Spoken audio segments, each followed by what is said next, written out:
di hadirat-Mu, menikmati kasih-Mu,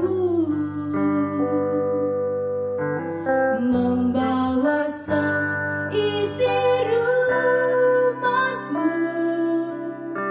sujud menyembah-Mu.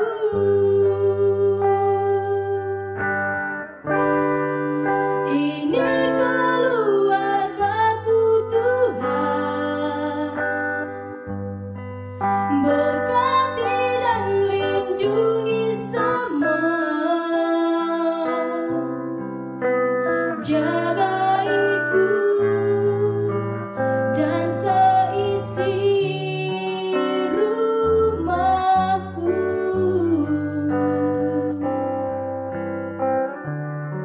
sampai akhir hidupku Tuhan. Ku mau setia melayani-Mu, ku bahagia jadi keluarga Allah.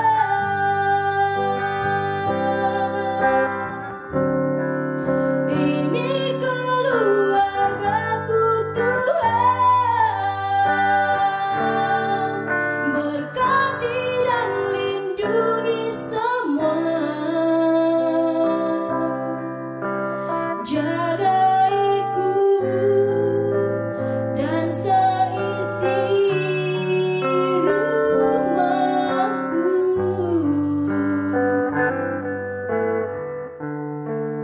sampai akhir hidupku Tuhan. Ku mau setia melayani-Mu, ku bahagia jadi keluarga Allah.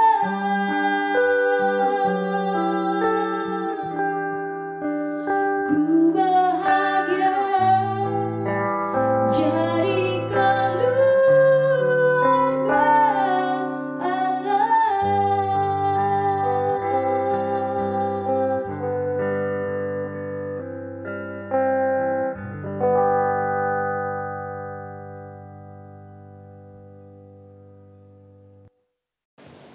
Shalom Bapak Ibu Saudaraku sekalian, puji Tuhan kita bersyukur masih diberi anugerah oleh Tuhan untuk belajar lagi firman Tuhan, ya, bukan hanya belajar mendengar tetapi belajar menjadi pelaku firman, ya.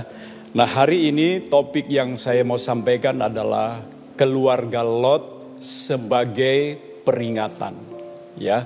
Kalau minggu lalu kita belajar dari satu keluarga, yaitu keluarga Nuh, ya, sebagai contoh, ya, karena Nuh itu hidup pada satu zaman yang Yesus katakan sama seperti zaman menjelang kedatangan anak manusia, ya, itu satu zaman yang sukar. Nah, keluarga Nuh ternyata bisa menjadi contoh buat kita semua, ya. Khususnya Nuh sebagai kepala keluarga yang sungguh-sungguh beriman kepada Tuhan. Nah, ternyata bukan hanya Nuh saja yang hidup pada satu zaman yang bisa dikatakan seperti zaman menjelang kedatangan anak manusia, tetapi juga Lot dan keluarganya hidup pada satu zaman yang sama juga, ya, merepresentasikan satu keadaan menjelang kedatangan anak manusia. Nah, kalau keluarga Nuh itu sebagai contoh, nah ini Lot dan keluarganya sebagai sebuah peringatan, ya. Nah, sebelum saya lanjut, saudaraku, mari kita bersama-sama berdoa terlebih dahulu.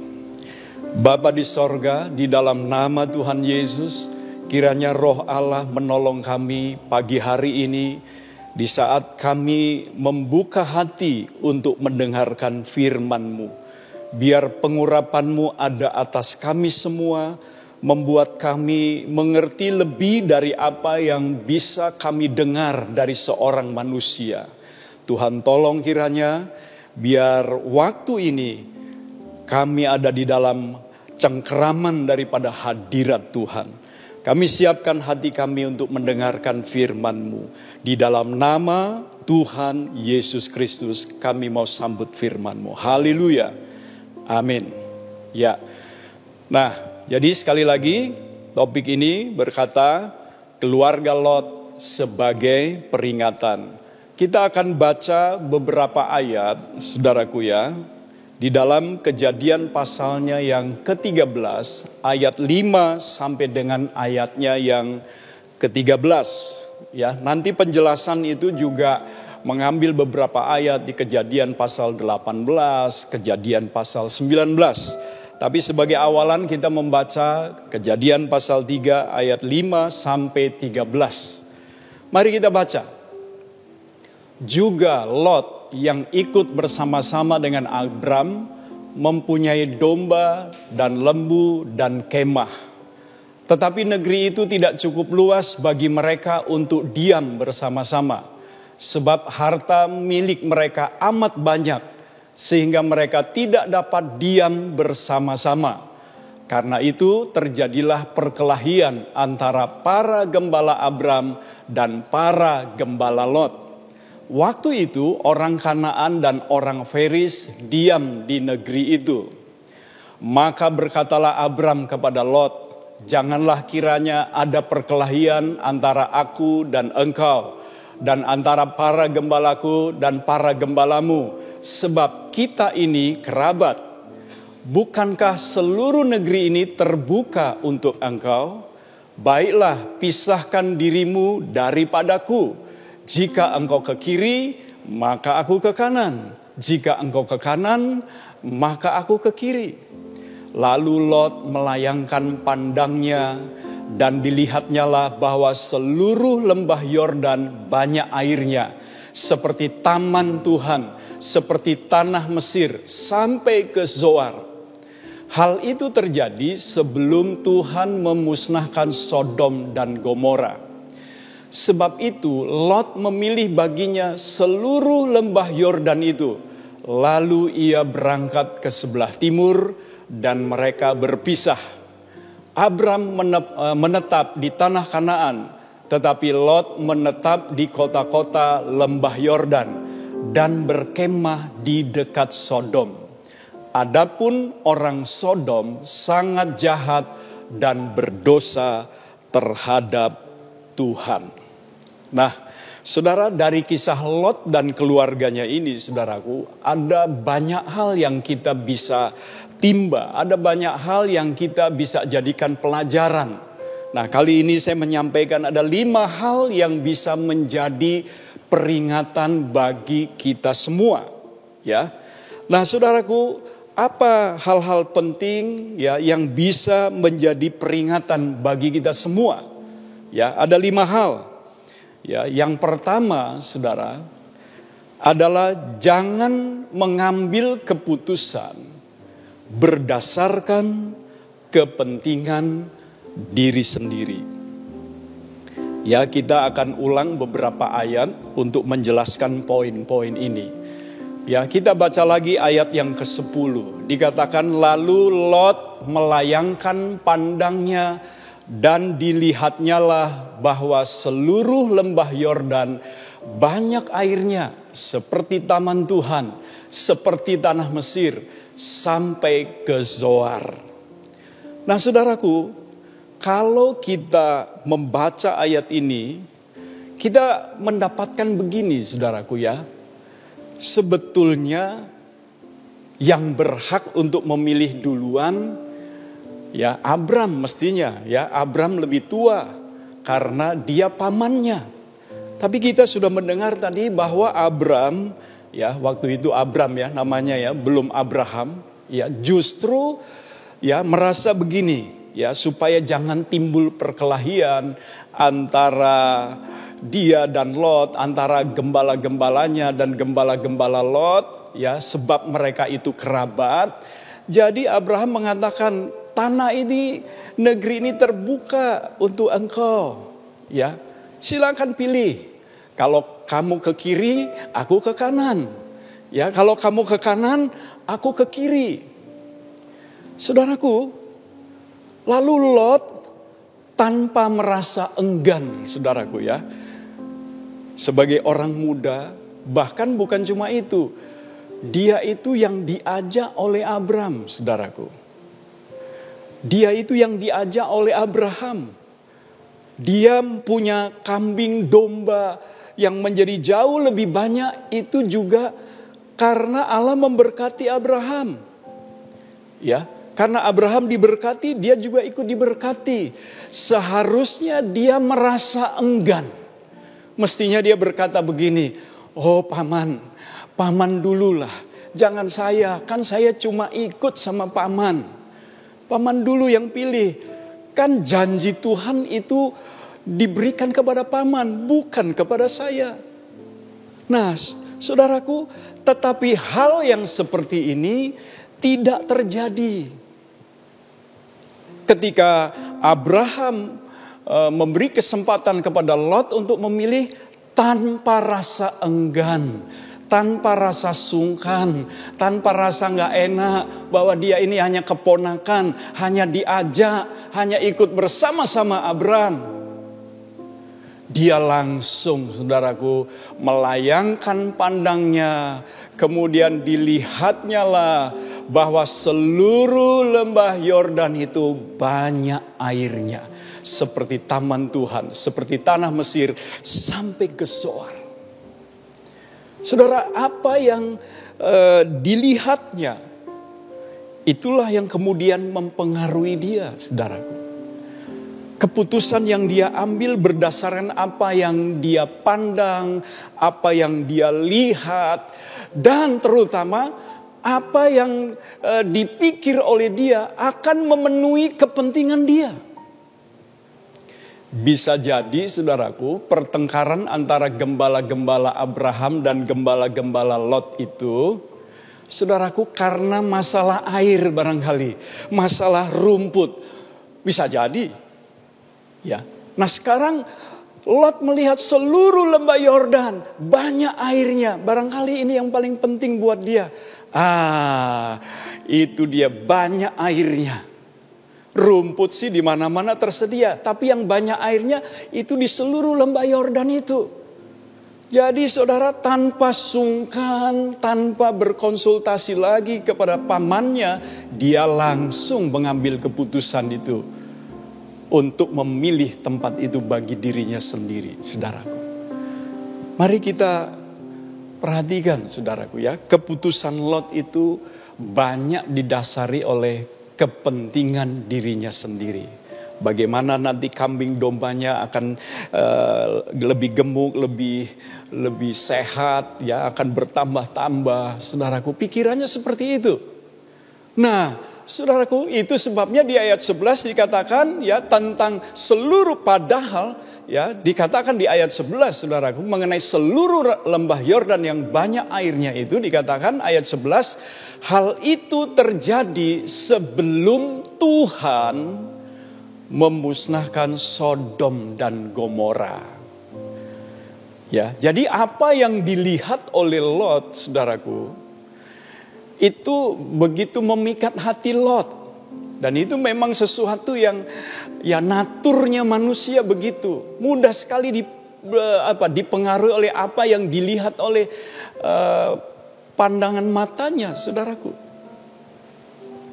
Dia tidak berpikir bahwa, saudaraku, keadaan yang subur ya di seluruh lembah Yordan itu ternyata menyimpan sesuatu yang nantinya Lot baru akan tahu ketika Allah menunggang balikkan Sodom dan Gomora. Jadi kita melihat di sini ya, saudaraku, ya firman Tuhan mengajar jangan kita mencintai dunia ini, ya. Jangan mencintai dunia ini apa? Karena semua yang ada di dalam dunia ini yaitu apa? Keinginan daging, ya, semua yang serba enak, menyenangkan daging kita. Lalu keinginan mata, semua yang serba keren, saudaraku. Ya, hal-hal yang membuat orang kagum yang bisa dilihat oleh mata. Juga keangkuhan hidup, ya, yang intinya adalah sesuatu yang wah akan hebat dipandang oleh manusia. Kita diminta untuk tidak mencintai hal-hal yang demikian. Karena yang demikian itu bisa menipu kita. Dan memang menipu, saudara. Dan ini yang dialami oleh Lot. Dia tidak melihat bahwa di lembah Yordan yang begitu subur banyak airnya itu, Allah menyimpan satu kedukaan yang amat dalam. Kenapa? Karena cara hidup dari orang-orang Sodom dan Gomora. Inilah yang tidak diperhatikan oleh Lot. Dia hanya mengambil keputusan berdasarkan kepentingan diri sendiri yang sudah dipicu oleh keinginan-keinginan daging, mata dan keangkuhan hidup barangkali. Ya. Lalu dikatakan, sebab itu Lot memilih baginya seluruh lembah Yordan itu. Lalu ia berangkat ke sebelah timur dan mereka berpisah. Saudaraku, itulah keputusan yang menurut saya sebuah keputusan yang salah, ya. Keputusan yang hanya berdasarkan kepentingan diri sendiri. Nah, apa yang kita perlu pelajari di sini, saudara? Di dalam mengambil keputusan, kita perlu, saudaraku, memiliki sebuah sistem nilai, saudaraku. Ya, kalau kita bicara nilai, itu bicara mana yang lebih diutamakan, mana yang kurang utama. Mana yang penting, mana yang kurang penting. Mana yang betul-betul akan menguntungkan hidup kita secara rohani. Dan mana yang hanya akan menimbulkan kerugian, saudaraku. Ya, Lot sekalipun ikut sama Abraham orang benar. Tetapi saudaraku, dia juga disebut orang benar. Dia nanti menderita karena keputusannya ini, saudaraku. Itu sebabnya perlu sebuah sistem nilai di dalam kita mengambil keputusan. Nah, di dalam perjanjian baru, saudaraku, kita melihat Rasul Paulus berkata di dalam Filipi pasal 3 ayat 7 sampai 8. Di sana dia berkata, tetapi apa yang dahulu merupakan keuntungan bagiku, sekarang kuanggap rugi. Ya, kita melihat ada satu perubahan pikiran, ada satu perubahan nilai di dalam hidup Paulus. Dulu dia anggap sebagai ahli Taurat, ya, saudaraku, itu merupakan satu keuntungan. Tetapi sekarang karena Kristus, dia anggap itu rugi, saudaraku. Jadi dia mengalami satu perubahan di dalam sistem nilainya. Kenapa, saudaraku? Ya, sekali lagi kita baca ayat 7. Tetapi apa yang dahulu merupakan keuntungan bagiku, sekarang ku anggap rugi karena Kristus. Faktor karena Kristus inilah, saudaraku, yang harusnya menjadi landasan.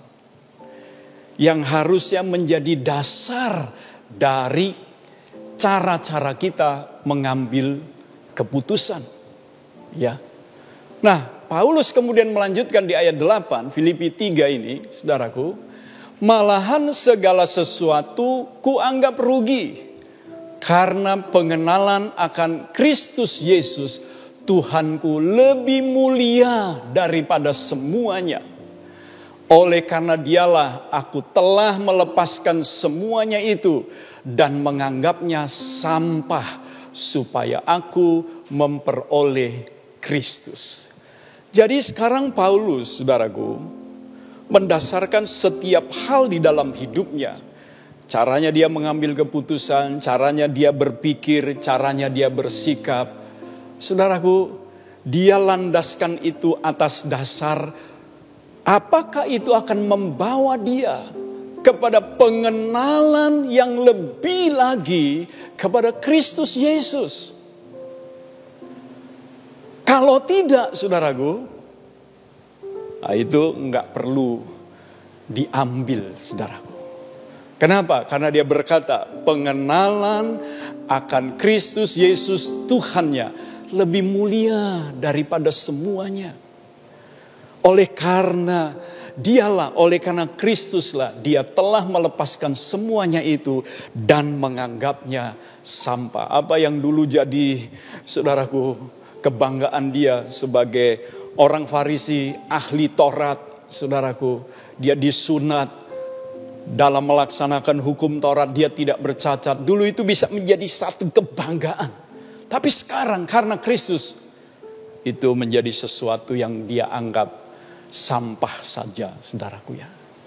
Nah, saudaraku, tentu saudaraku ya, bukan kemudian membuangnya tanpa dipakai. Kalau misalnya Tuhan beri kekayaan, Tuhan beri gelar. Tetapi kalau itu semua tidak membawa kita makin bertumbuh dalam pengenalan akan Kristus, nah itu jadi sampah, saudaraku. Ya.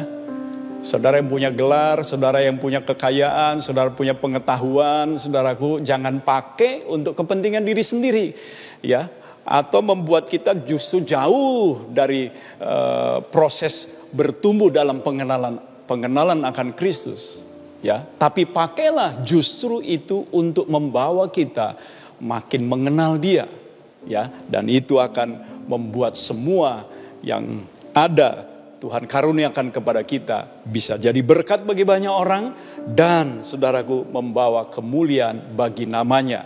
Jadi saudaraku, sistem nilai yang kita pegang akan menolong kita untuk memahami serta membedakan mana yang penting dan mana yang kurang penting, mana yang mulia dan mana yang sampah, saudaraku.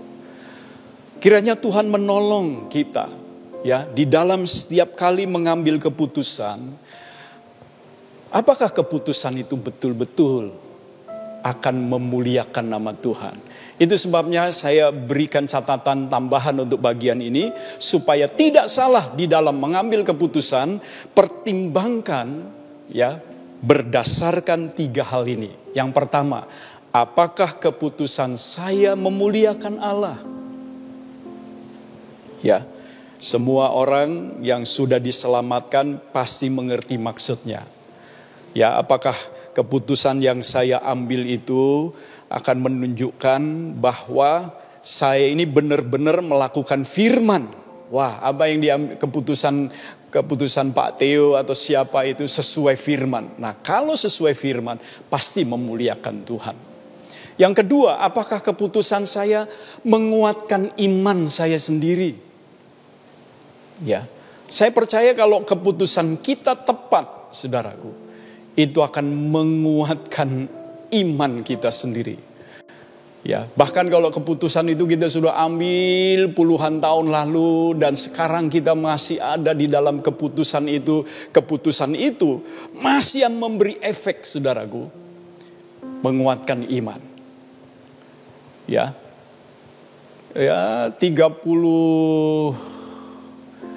7 tahun yang lalu, saudara, saya mengambil keputusan untuk memberi diri saya, ya, untuk menerima panggilan Tuhan, untuk menjadi seorang hamba Tuhan sepenuh waktu, sepenuh hati, saudaraku. Ya, waktu itu keputusan begitu berat, saudaraku, mempertimbangkan banyak hal, keadaan keluarga dan sebagainya. Tetapi saya telah mengambil keputusan itu 37 tahun yang lalu, ya. Dan sekarang tiap kali saya mengingat keputusan itu, saya merasa puji Tuhan. Dulu saya mengambil keputusan itu, walaupun waktu itu begitu sukar.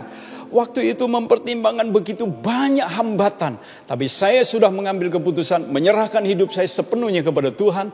Dan sekarang saya tidak pernah rugi dengan keputusan itu, saudara. Justru tiap kali saya mengingatnya, saya bersyukur, terima kasih Tuhan.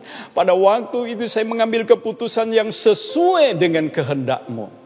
Ya, kiranya ini menjadi contoh bagi kita semua. Dan yang ketiga, apakah keputusan saya mendatangkan berkat bagi orang lain?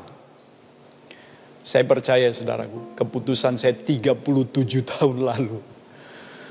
Ya. Saya merasa itu bukan hanya sejarah saudaraku. Ya, karena masih berlanjut sampai hari ini, saudara. Saya masih ada di bendang Tuhan dengan pertolongan Tuhan. Ya, dengan dukungan jemaat, dengan dukungan semua orang yang mendoakan saya, saudaraku. Dan saya tahu keputusan saya itu telah mendatangkan berkat bagi banyak orang lain, saudaraku.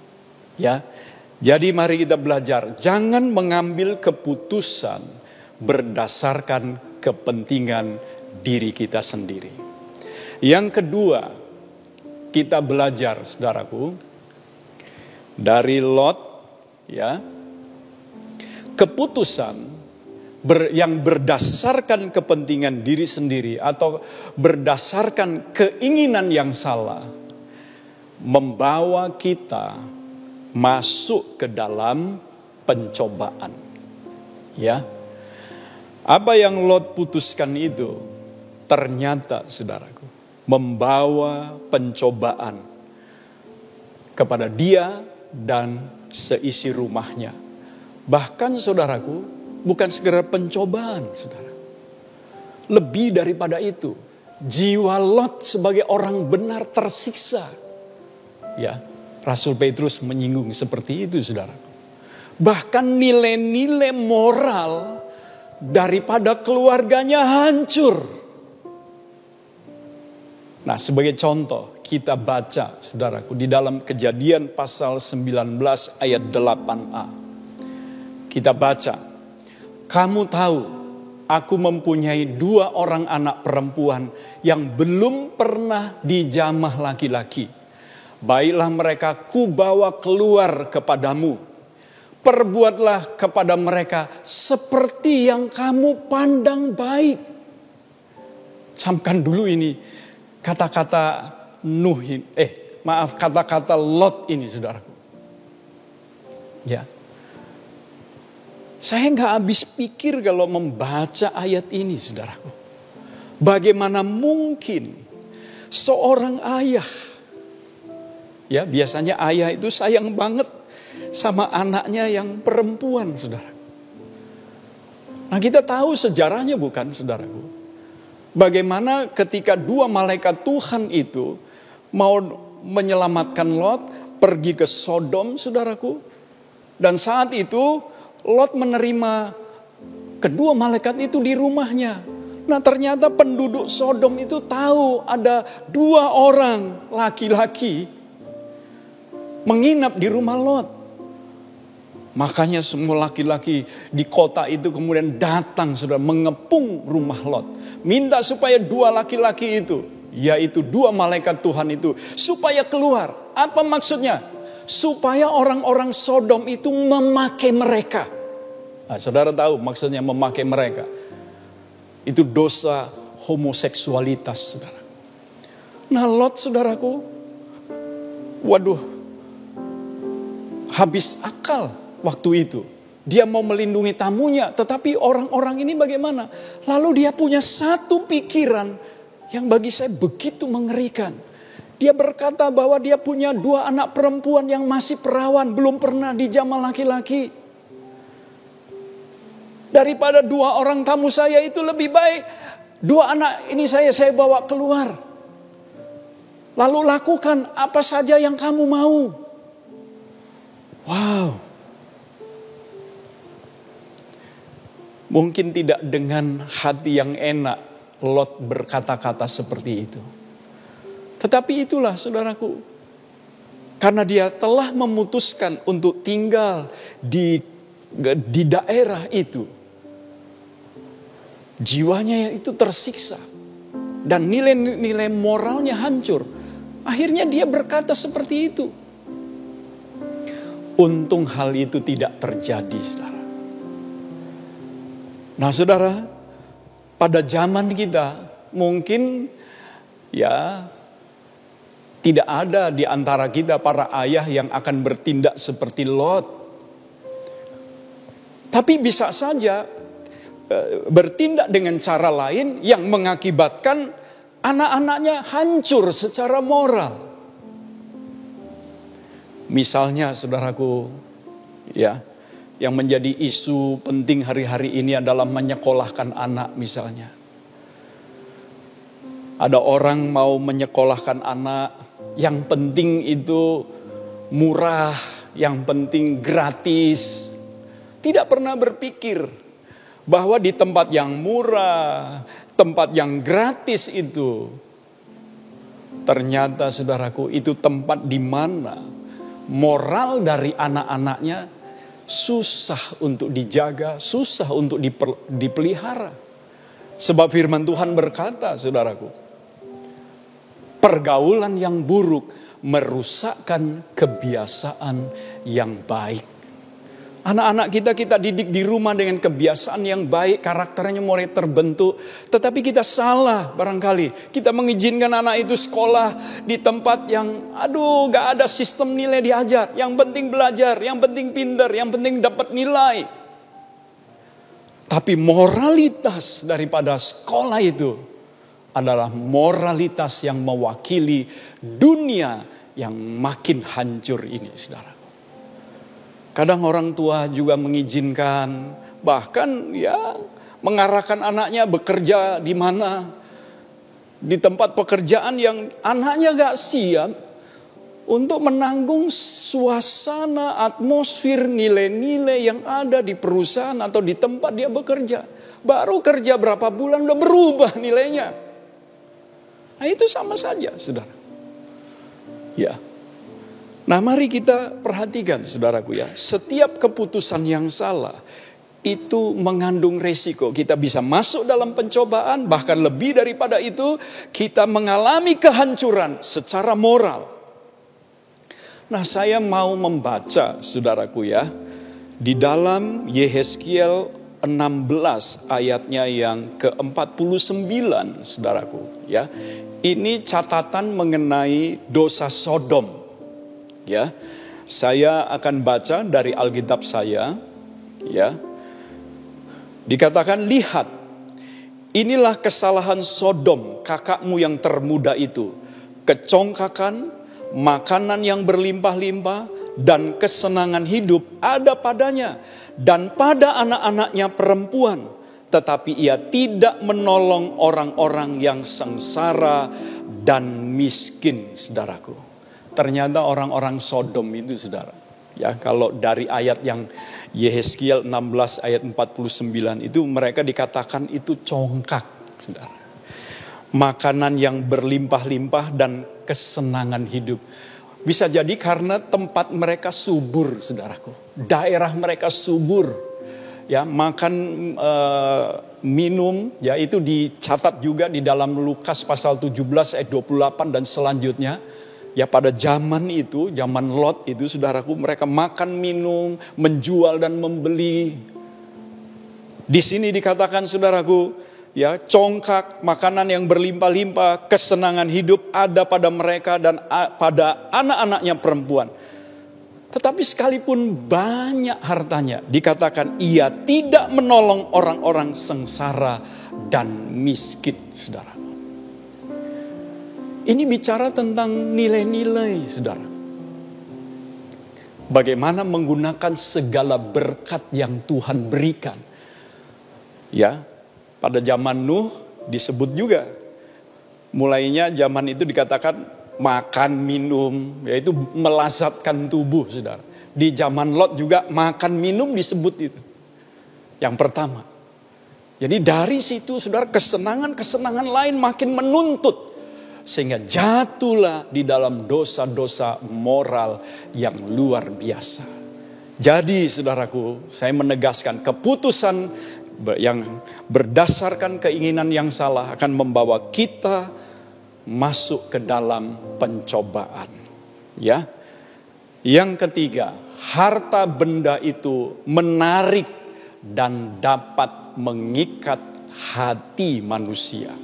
Kita semua manusia, ya entah jemaat Tuhan, entah pelayan Tuhan, entah pendeta, entah gembala sidang, semua bisa.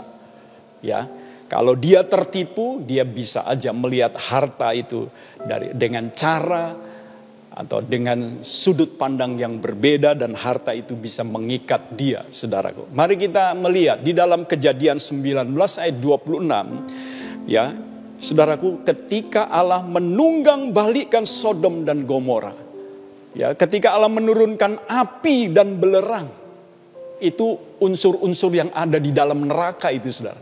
Allah turunkan ke atas Sodom dan Gomora, ya, sehingga terbakar habis di sana, saudara. Nah, kita melihat apa respon daripada istri Lot, ya. Kejadian 19 ayat 26. Tetapi istri Lot yang berjalan mengikutinya, menoleh ke belakang, lalu menjadi tiang garam. Saudara, kelihatannya sepele saja ya, menoleh ke belakang. Tapi itu bukan perkara sepele. Dari mana kita melihat soal menoleh ke belakang ini bukan masalah sepele, saudara. Karena hukumannya apa? Malaikat itu bilang waktu menuntun mereka, cepat lari ke pegunungan.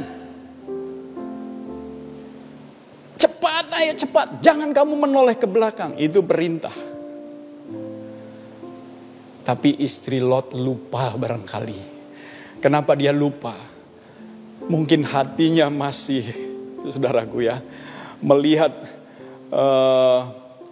Sodom dan Gomora hancur seperti itu, saudara. Keluar asap yang besar sekali. Dia ingat barangkali teman-temannya, ibu-ibu yang suka ngerumpi barangkali. Ya. Atau barangkali arisannya, aduh dia belum dapat arisan, wah udah harus pergi dari Sodom dan Gomora. Atau dia punya harta yang banyak, jangan lupa kambing, domba, dan gembala-gembalanya masih ada di sana loh, saudara. Itu harta yang tidak sedikit.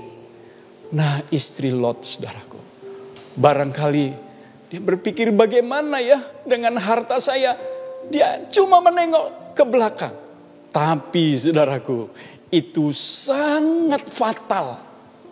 Ini menjadi pelajaran bagi kita. Karena Yesus mengatakan, ingatlah akan istri Lot. Ingat itu. Dia menoleh ke belakang, lalu saudaraku menjadi tiang garam.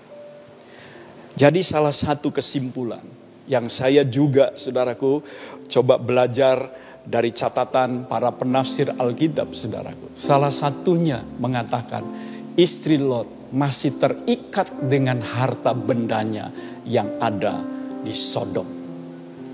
Ya. Jadi saudara, harta benda itu bisa menarik dan mengikat kita.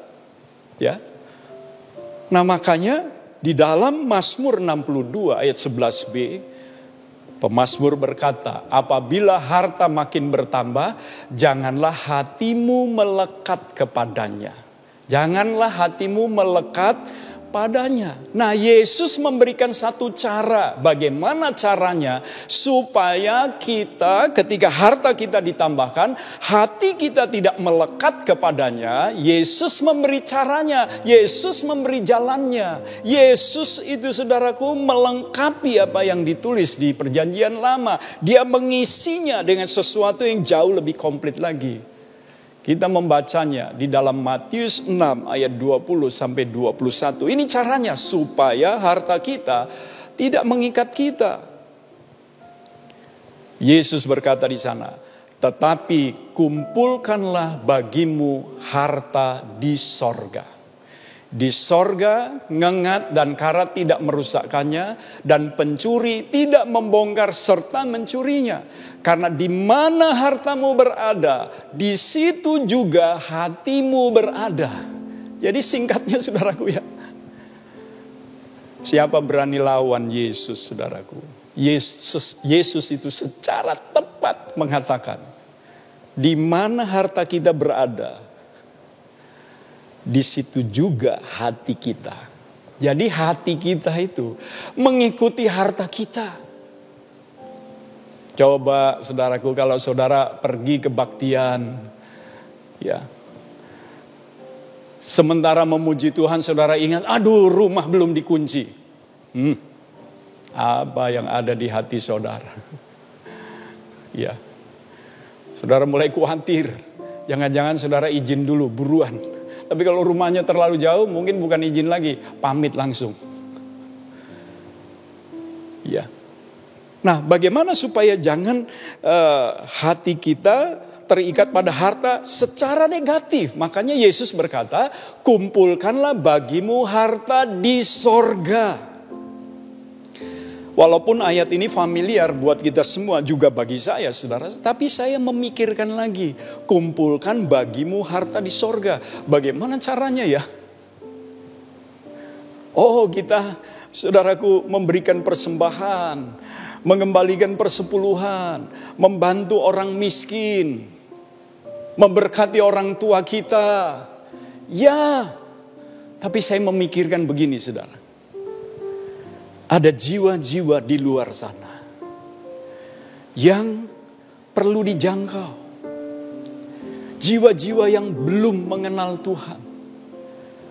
Kalau mereka itu harus didatangi, harus dibawa kepada Tuhan, barangkali itu, bukan barangkali, pasti membutuhkan pengorbanan. Nah, salah satunya saudaraku, harta.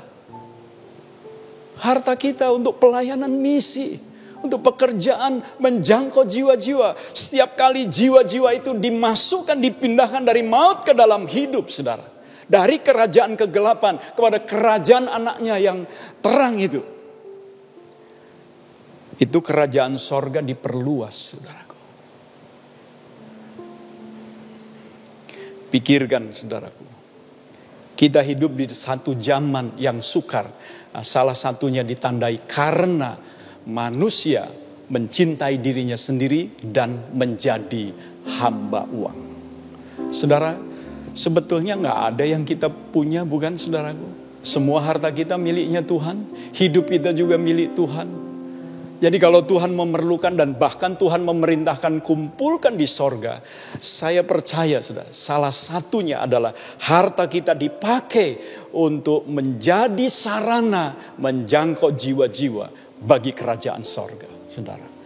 Mari kita belajar dari keluarga Lot ini, dari istri Lot, ya, yang terikat dengan harta bendanya, sehingga sepertinya kecil kesalahannya, tapi ternyata hukumannya mengerikan karena dia, saudaraku, melihat sesuatu yang Allah tidak suka, melihat sesuatu yang Allah hukum, melihat sesuatu yang Allah tidak berkenan. Allah ingin kita terus maju di dalam Yesus. Yang setuju katakan amin, saudaraku.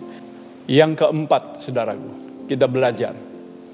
Jangan hanya memperhatikan kemurahan Allah, tetapi kekerasannya juga. Ya, nah mari kita baca Kejadian 19 ayat 21 sampai 22. Ya, kita baca di sana. Sahut malaikat itu kepadanya, baiklah, dalam hal ini pun permintaanmu akan kuterima dengan baik. Yakni kota yang telah kau sebut itu tidak akan kutunggang balikkan. Saudara, saya jelaskan di sini, saudara. Lot ini sebetulnya saudaraku sangat lamban. Ya, padahal malaikat itu mau menyelamatkan Lot dan seisi rumahnya, juga sanak familinya. Tetapi saudaraku, Lot itu seperti enggan. Makanya malaikat itu langsung tangkap tangan mereka, bawa lari. Disuruh lari, cepat kamu naik ke gunung. Sebab aku tidak bisa bikin apa-apa sebelum kamu lari ke gunung. Saudara, Lot ini masih nawar. Aduh, kalau ke gunung itu, nanti sebelum sampai nanti hukuman sudah datang.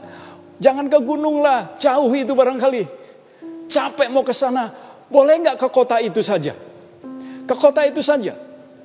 Saudaraku, dia ini sudah diselamatkan, masih nawar-nawar lagi. Tapi di sini saudara, kita lihat kemurahan daripada Allah. Malaikat itu bilang, baiklah, dalam hal ini pun permintaanmu akan kuterima dengan baik. Aduh, ini agak kurang tahu diri ya kelihatannya saudaraku. Sudah ditolong, sudah diberkati, sudah apa. Si malas saja. Ya, saudara jangan malas di dalam Tuhan ya. Pakai berkat-berkat saudara, kesempatan yang saudara punya itu untuk rajin di dalam Tuhan, saudara. Kalau enggak, aduh, moral kita ini buruk, saudara. Ya. Nah, ternyata dikabulkan. Nah, ini kemurahan, saudara. Ayat 22. Cepatlah, larilah ke sana, sebab aku tidak dapat berbuat apa-apa sebelum engkau sampai ke sana. Itulah sebabnya nama kota itu disebut Zoar. Saudara, dari 2 ayat ini kita lihat hati Allah yang penuh dengan kemurahan. Gak tahu hati Tuhan itu sama kita kayak apa, saudara. Ya. Kadang kita ini kalau untuk hal kepentingan kita ya, yang sifatnya jasmania, kita ini rajinnya bukan main. Tapi untuk kepentingan kita yang bersifat rohania, yang kekal, banyak yang lelet kita ini, saudaraku. Doa lelet, baca firman Tuhan lelet, saudaraku. Mari kita mau belajar, kita ada di akhir zaman, saudara. Keadaannya sangat sukar. Harus dihadapi dengan satu kesungguhan di dalam pengabdian kita kepada Tuhan. Yang setuju katakan amin, saudara. Nah, ini bentuk kemurahan. Oh, Tuhan begitu murah. Tapi jangan cuma perhatikan kemurahan Tuhan saja, saudaraku. Perhatikan juga kekerasannya, ketegasannya. Apa itu? Kita lihat. Ayat 26, Kejadian pasal 19 yang kita sudah baca tadi. Tetapi istri Lot yang berjalan mengikutinya, menoleh ke belakang, lalu menjadi tiang garam. Ada kemurahan, tetapi jangan lupa ada ketegasan daripada Tuhan. Saudara, jangan main-main ya, saudara, kalau sudah di dalam Tuhan, jangan balik lagi ke belakang. Ya, Tuhan mau dengan segala kemurahannya itu diberikan kepada kita. Ingat, saudara, kemurahannya dimaksudkan supaya kita hidup dalam pertobatan. Biar kita terus maju, hidup dalam pertobatan, maju, makin maju, saudara. Allah tidak menghendaki kita menoleh ke belakang. Ini pelajaran yang keempat. Ini peringatan dari Lot dan keluarganya, ya, yang kita bisa pelajari.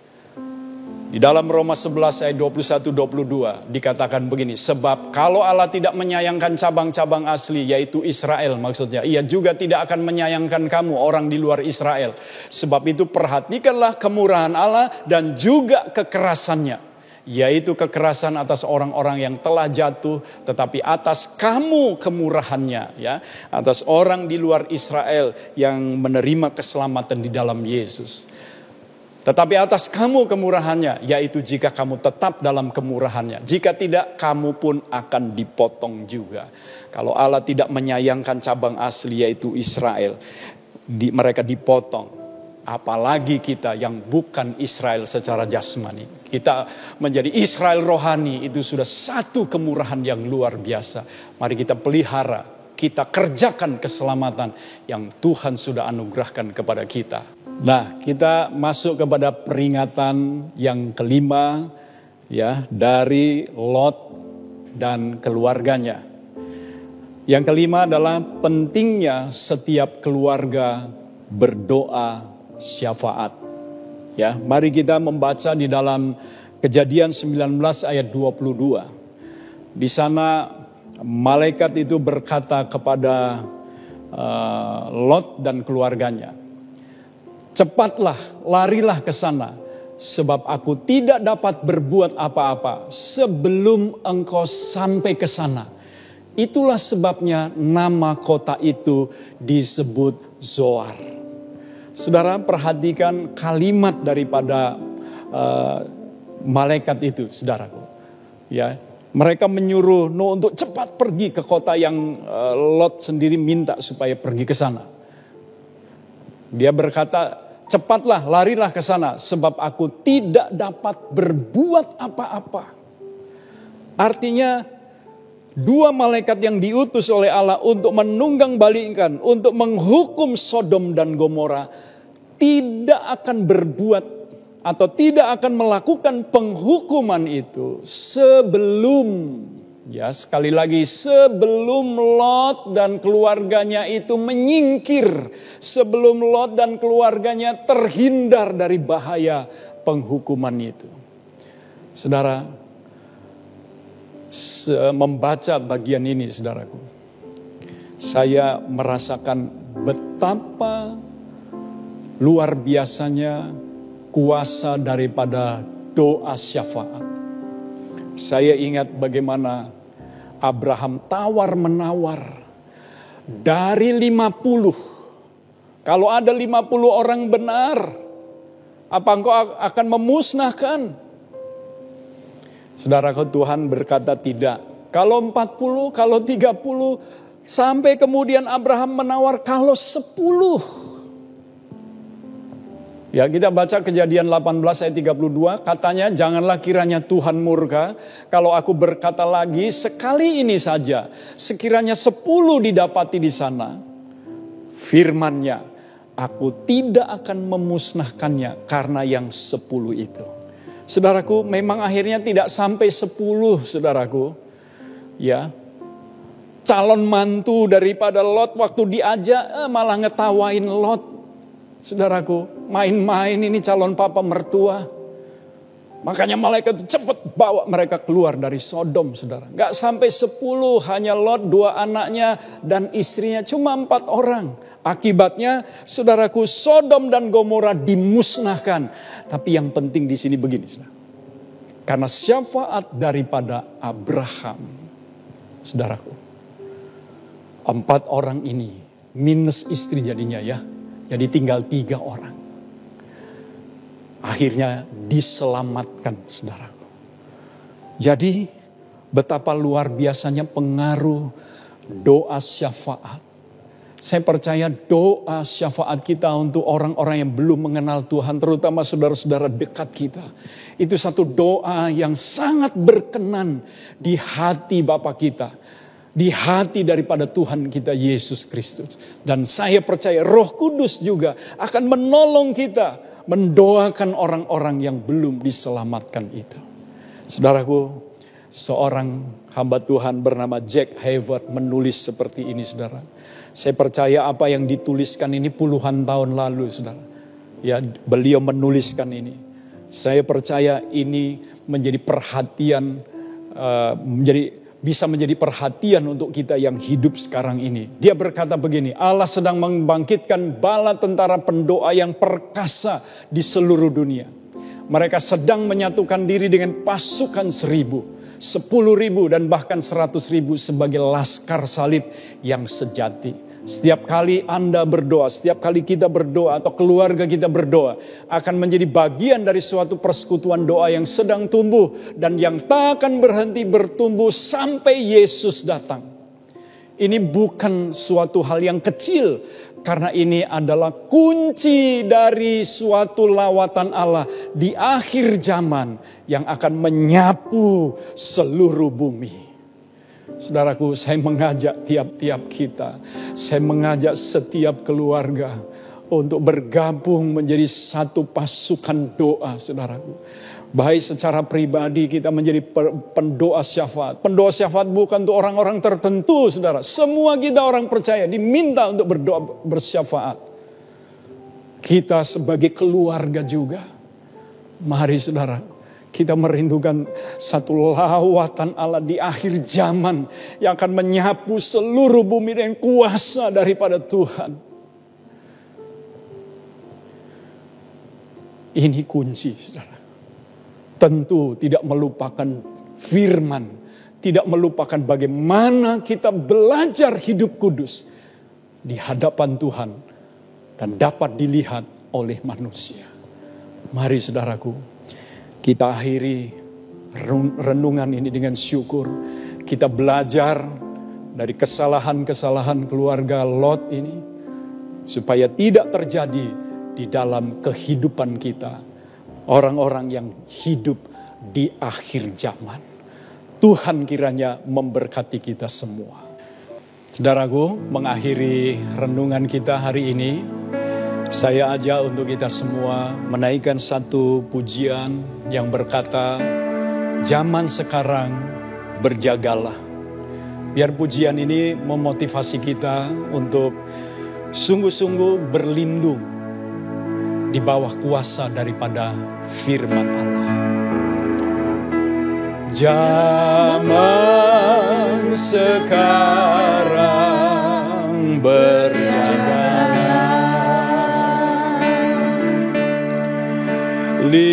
Lihat dunia bergelora, ya kedengaran sini sana, banyak kabar menggemparkan, berlindunglah dalam sabda zaman sekarang, zaman sekarang berjagalah. Lihat dunia bergelora, kedengaran sini sana, banyak kabar menggemparkan, berlindunglah dalam sabda Allah. Kedengaran sini sana, kedengaran sini sana, banyak kabar menggemparkan, berlindunglah dalam sabda Allah. Haleluya, haleluya. Bapa di sorga, kami bersyukur untuk firman yang kami dengar hari ini. Terima kasih, biar olehnya kami boleh belajar untuk membawa hidup kami sepenuhnya ada dalam perlindungan firman-Mu. Kami belajar daripada Lot dan keluarganya sebagai sebuah peringatan, supaya kami tidak bertindak salah di dalam mengambil keputusan, di dalam kami mentaati firman-Mu. Biarlah kami dengan bersegera-segera, dan sebagai pribadi maupun keluarga, biar kami belajar untuk menjadi orang-orang yang berdoa, mensyafaati saudara-saudara kami yang terdekat yang belum diselamatkan. Juga jiwa-jiwa yang lain di luar sana yang butuh keselamatan daripada Engkau. Kiranya roh Allah dan firman Allah senantiasa menguatkan kami. Hari ini kami juga berdoa untuk pemerintah kami, baik yang di pusat maupun yang di daerah, supaya ada kesehatian, ada sinergi di dalam bekerja sama. Secara khusus hari-hari ini menghadapi situasi pandemi COVID-19, juga keadaan ekonomi yang sedang terus memburuk, keadaan kesehatan yang butuh pertolongan semuanya dari Tuhan. Kami mohon ya Tuhan, supaya ada kesatuan di dalam hati para pemimpin kami di dalam menangani ini semua, sehingga Tuhan turut campur tangan di dalamnya.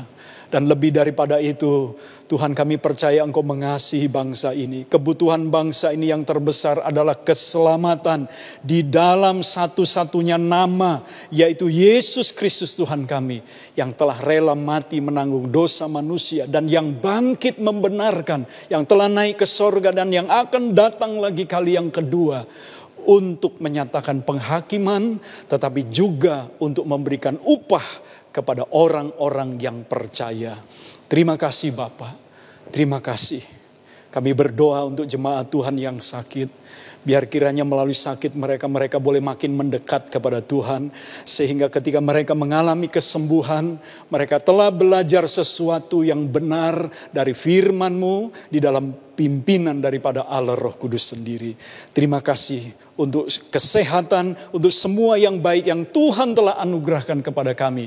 Biar dengan semua yang baik itu kami semakin merendahkan hati, kami semakin sungguh-sungguh di dalam mengiring Engkau dan mengabdi kepada Engkau. Terima kasih Tuhan. Dengan pengharapan ini saudaraku sekalian, terimalah sekarang. Bukalah hatimu dan terimalah berkat limpah rahmat dari Bapa kita di sorga. Cinta kasihnya yang kekal dalam Kristus Yesus Tuhan kita. Serta persekutuan, pemeliharaan, penghiburan, pimpinan Allah Roh Kudus menyertai kita. Mulai saat ini sampai selama-lamanya. Di dalam nama Tuhan Yesus Kristus. Haleluya, haleluya, haleluya. Semua yang percaya diberkati berkata, amin, amin, amin. Puji Tuhan, Tuhan memberkati kita semua.